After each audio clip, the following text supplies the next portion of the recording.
swan is beautiful, and the pattern is not so difficult as it looks. You must practice a little bit, and then you may do it. And it is also a beginning for other work with the white block. Yeah. You can do many things with the white block.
Swans with sponges and white blocks.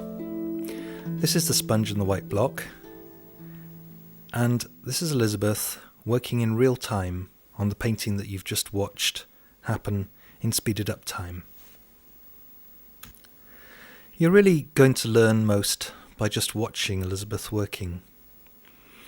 But as she works, you'll notice the white block is what she's used to create the swan.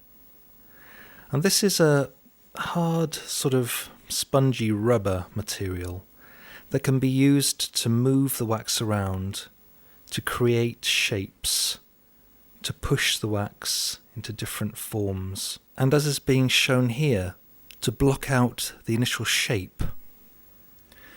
You may know what a dry painting is. It's where you make the move before actually committing to doing it. So you make the move with your eye or with your hand above the area where you're going to make the line.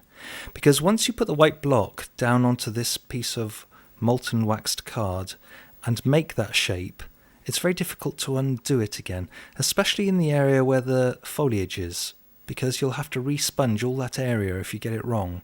So there's not huge room for mistakes. But if they do occur, and Elisabeth is demonstrating that here now, if it goes wrong, don't worry, you can always roll it back over it, put your initial wax layer back on, take the sponge and rework the foliage, and then have another go. But the dry run, where you take the block and move over the wax without actually contacting it, gives you the feel, it gets the stroke into your hand. And once it's there, you can then give it a go for real. Put the block down, connect with the wax, and make that shape. And you can always adjust it to detail with tissue, with the roller, or even with the white block again.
can see that it doesn't always go right the first time.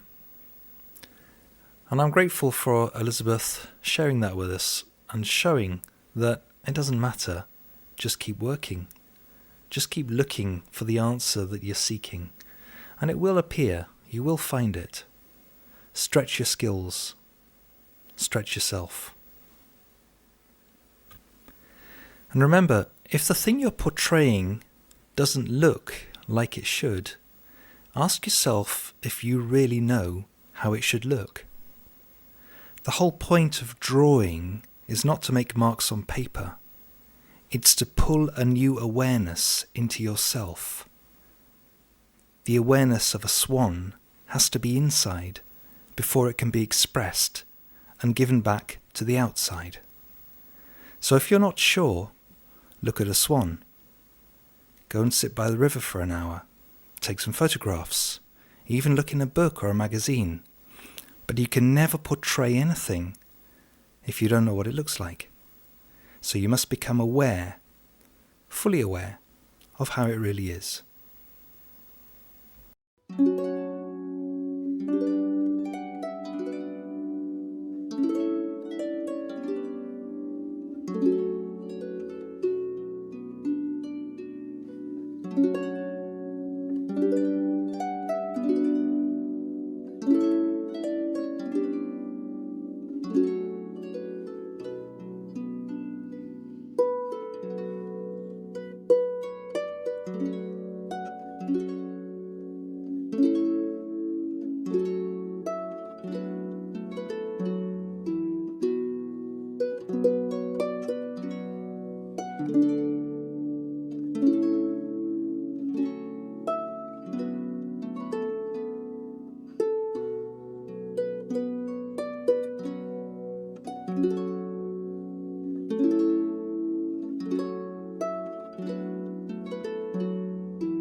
I just wanted to mention that I found this photo after Elisabeth had painted her picture.